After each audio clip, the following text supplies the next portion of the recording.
योग वशिष्ठ का ये सूत्र कहता है, O pure soul, cherish the association of sages and the true scriptures, you will attain the state of supreme consciousness not in the course of months but days.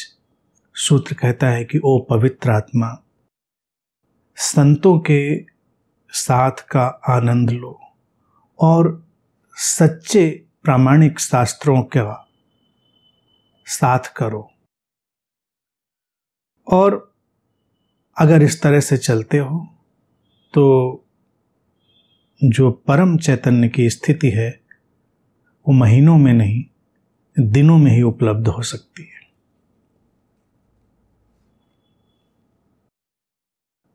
ऋषि वशिष्ठ अब यहां पर व्यवहारिकता के कुछ सूत्र श्री राम को दे रहे हैं। वो कहते हैं, संतों का साथ करो। संत कौन है? उन्होंने ट्रू स्क्रिप्चर्स भी जोड़ दिया, सच्चे प्रामाणिक शास्त्रों का अध्ययन करो। संत कोई पदवी नहीं है, संत कोई मौलाना, मौलवी, पोप, पादरी, शंकराचार्य, आचार्य नहीं है। संत एक ऐसी घटना है जो सरलता, सहजता और जीवन के प्रवाह की प्रतिमूर्ति हो गई। संत कहीं भी कोई भी हो सकता है। कई बार संत ऐसे लोग भी हो सकते हैं जिनको हम संत मानने के लिए तैयार ही नहीं होंगे, क्योंकि संत का मतलब ही हमने उसका एक अटायर बना रखा है, उसका एक आउटर प्रोजेक्शन बना रखा है कि ऐसे कपड़े पहनता होगा, ऐसी बातें करता होगा, ये करता होगा तो संत होगा।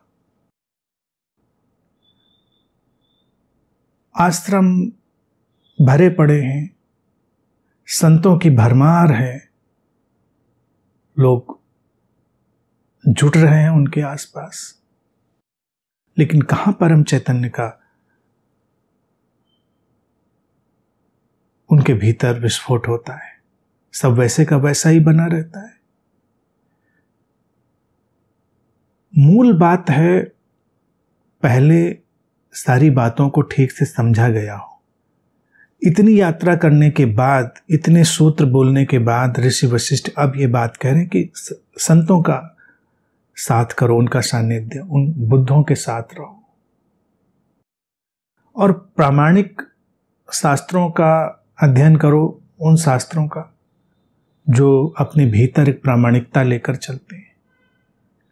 कौन से प्रामाणिक शास्त्र होंगे? ट्रू स्क्रिप्चर्स कौन से होंगे? कोई कुरान, पुराण, गीता, बाइबल, वेद, ताओ, धम्मपद, क्या होगा?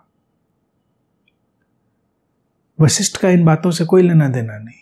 वो कहते हैं कि जहां कहीं भी प्रामाणिकता होगी वो सच्चे शब्द रूपांतरित करने वाले होंगे।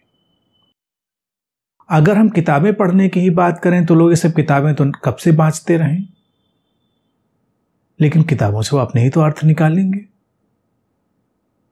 अपने ही अर्थ निकालेंगे, अपने ही मन के अनुसार उसका विश्लेषण करेंगे और कहीं नहीं पहुंचेंगे।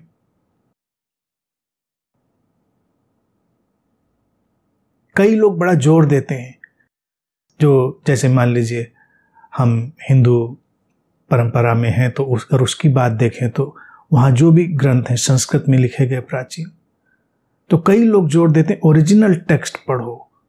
अब हमको संस्कृत आती नहीं, हम ओरिजिनल टेक्स्ट पढ़ के क्या समझेंगे? फिर कहेंगे संस्कृत सीखो, पूरा जीवन इसी में निकाल दें।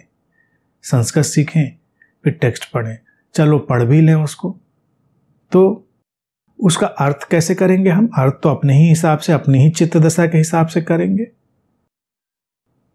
अच्छा, अगर हमको ठीक संस्कृत नहीं आती है, कल्पना करो कभी ये कितना बाबा वर्ल्ड में कितना मायाजाल चलता है। मुझे ठीक से नहीं आती, किसी को तो आती है ना, उसको इंग्लिश भी आती है, उसको हिंदी भी आती है, उसका वो ठीक ठीक अनुवाद कर सकता है। उसने ठीक ठीक अनुवाद कर दिया, हम अपनी भाषा में पढ़ सकते हैं उसको। जो हमको ठीक लगता है, हमको इंग्लिश में ठीक लगता है, इंग्लिश में पढ़ सकते हैं, हिंदी में ठीक लगता है, या जो भी कोई भी भाषा हो सकती है वो। तो जो विद्वान लोग हैं उसका अनुवाद कर लें, हम पढ़ लें, लेकिन पढ़ के भी क्या होता है? क्या हम समझ पाते हैं उनको? फिर समझाने के लिए कोई और चाहिए होता। अब योग वशिष्ठ पे हमको भी बोलना ही पड़ रहा है ना। एक वो सूत्र पढ़ के भी कौन सी बात बड़ी क्लियर हो जाती है, उसकी परतें खोलनी पड़ती, उसकी गिरहें खोलनी पड़ती, तब लगता है अच्छा इसके अंदर ये भी है। तो ऐसे शास्त्रों को पढ़कर भी किसी को वो चैतन्य उपलब्ध होने वाला नहीं है। ऋषि वशिष्ठ कह रहे हैं कि सच्चे सहज प्रामाणिक शब्दों की तरफ जाओ। वो कोई भी हो सकते हैं, कोई सामान्य बात भी प्रेम से भी अगर सच्चे ढंग से कहता है तो वो भी हमारे चैतन्य को उठाने वाले हो जाते हैं। क्या ऐसा नहीं होता? प्रेम से भरकर कोई हमसे दो वाक्य भी बोलता है प्रामाणिक ढंग से और हमको लगता है कि कुछ अपलिफ्टमेंट हो गया, जैसे कुछ ऊपर उठ गया। अपने भीतर की प्रामाणिकता से भरकर कोई हमारी तरफ देखता भी है तो हमको लगता है जैसे हम चेतना के आकाश में थोड़ा ऊपर उठ गए। होता है ऐसा? ये सच्चाई और ये जो शब्दों में प्रवेश कर गई प्रामाणिक प्रेजेंस है, ऑथेंटिक प्रेजेंस है, वो बदलती है। संतों की जहां तक बात रही, संत एक तो फैक्ट्री में बनते हैं जो आजकल हमको दिखाई देते हैं चारों तरफ, और दूसरा हम संतों को बनाते हैं अपनी वासनाओं, अपनी मूढ़ताओं, अपनी सारी उलझी हुई मन की स्थितियों से। वो होता है मांग और आपूर्ति का ढंग, डिमांड और सप्लाई का। भांति भांति के संत दिखेंगे, सब संत ही बोले जाते हैं, सबके आगे पापू लगा होता है, परम पूज्य। तो ये पापू, दादू और ये सब हम बनाते हैं, हम अपनी प्रवृत्ति से, अपनी वृत्ति से बनाते हैं। इसीलिए किसी को कुछ रास आता है, किसी को कोई रास आता है। संतों के मार्केट में अगर देखें तो अक्सर लगेगा कोई एक वर्ग होगा, वो कहेगा ये संत है, ये असली संत है, कोई कहेगा ये असली संत है।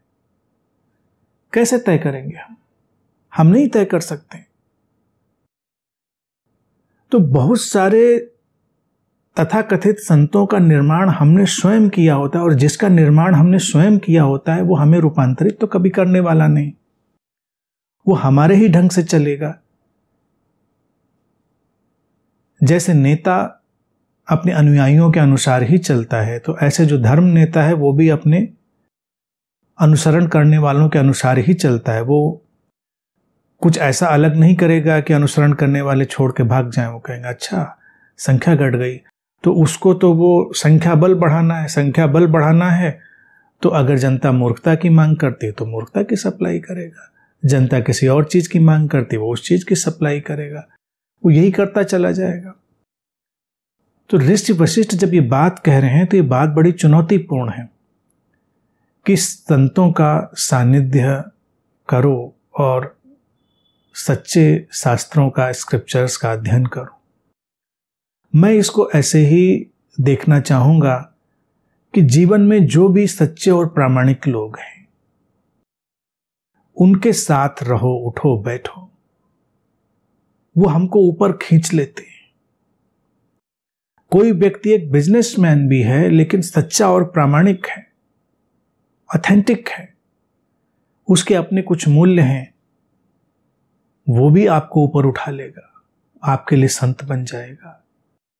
कोई संबंधों में रहने वाला व्यक्ति है, घर में कोई भी हो सकता है, माँ हो सकती है, पिता हो सकता है, भाई बहन, कोई भी, कोई संबंध भी अगर बिल्कुल सच्चा और प्रामाणिक है तो वो संत का रूप ले लेगा और वो ऊपर उठाने का काम करेगा। क्या ऐसा नहीं होता है कि अक्सर लोग इंसानों के साथ बड़े रिलैक्स नहीं होते हैं और पशु पक्षियों के साथ थोड़ा अपलिफ्टेड अनुभव करते हैं? इसीलिए तो इतने पेट्स और ये सब घर में पालने का शौक बढ़ गया है, क्योंकि घर में पले हुए पेट में कम से कम एक गुण तो बिल्कुल तय है कि वो सरल है, सच्चा है, प्रामाणिक है, वो जैसा है वैसा ही है। एक संत भी ऐसी ही घटना होती है जो किसी प्रिटेंशन में नहीं है, किसी दिखावे और किसी अभिनय में नहीं है, वो बस वैसा ही है जैसा है। उसकी प्रामाणिकता हमको खींच लेती है। लेकिन एक प्रामाणिक उपस्थिति को पहचानने के लिए हमको भी प्रामाणिक होना पड़ता है। प्रामाणिकता की उस ऑथेंटिसिटी की तलाश करनी होती है। जीवन में हमको धीरे धीरे झूठ को विदा करना होता है। अगर हम झूठ से भरे हैं तो हम झूठा ही खोज लेंगे, जो भी छवि खोजेंगे। हम कोई भी किताब पढ़ ले, कितनी भी महान पुस्तक हो, हम उससे अपने ही अर्थ निकाल लेंगे। अगर ना निकालते होते तो एक किताब काफी हो जाती। कई धर्म जिद करते हैं ना, कई पंथ होते हैं, वो एक किताब सारे लोगों को ऊपर चिपका देना चाहते हैं। कहते हैं सब कुछ तो है इसमें। लोग बेचारे घबराए रहते हैं, कंफ्यूज रहते हैं, सब कुछ है इसमें, होता जाता तो कुछ नहीं। लेकिन ये क्यों सब कुछ है कि जिद करी जाती है कि एक किताब को पकड़ लो और मान के चलो कि सब कुछ इसमें है? क्यों जिद करी जाती है इस बात की?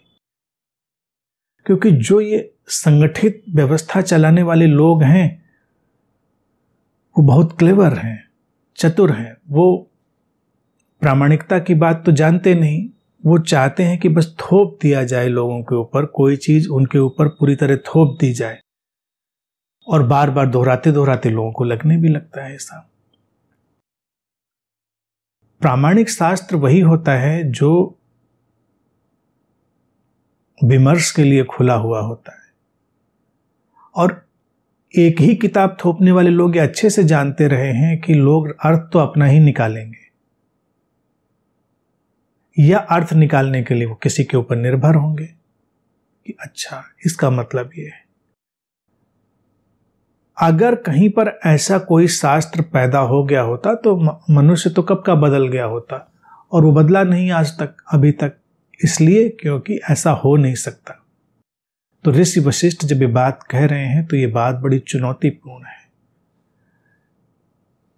ये बात जब पारंपरिक और धर्म का व्यवसाय करने वाले लोगों के हाथ में पड़ जाती है तो वो इसका दूसरे तरह से उपयोग करते हैं कि हाँ ये किताब पढ़ो, संतों का साथ करो, तो संत तो मैं ही हूं तो मेरा ही साथ करो। पहला तो संत हम ही घोषित हो गए तो मेरा ही साथ करो। संत को किसी के साथ की परवाह नहीं, वो तो बस नैसर्गिक ढंग से होता है। तो ऐसा व्यक्ति कहीं भी दिख जाए उसका साथ करो। जीवन में कहीं भी सहजता और प्रामाणिकता दिखे उसका सम्मान करो। पहले अपनी सहजता और प्रामाणिकता का सम्मान करो। जिसे अपने साथ रहना नहीं आया वो दूसरे के साथ भी कैसे रहेगा? जिसे अपनी प्रामाणिकता पहचाननी नहीं आई वो दूसरे की भी कैसे पहचानेगा? वो उलझा उलझा रहेगा। तो अपने से शुरू करो। सबसे पहली सीढ़ी है जहां पर हम स्वयं खड़े हैं। अपने लिए हम ही संत हैं, अपने लिए हम ही एक शास्त्र हैं, तो हमें अपना ही अवलोकन करना होगा। और फिर जितना हम अपना अवलोकन करेंगे उसी अनुपात में, उसी प्रपोर्शन में हम अन्य लोगों को भी पहचान पाएंगे। अन्यथा मुश्किल है। हम वही देख पाते हैं जो हम होते हैं, उससे अन्यथा देखने का हमारे पास कोई उपाय नहीं होता।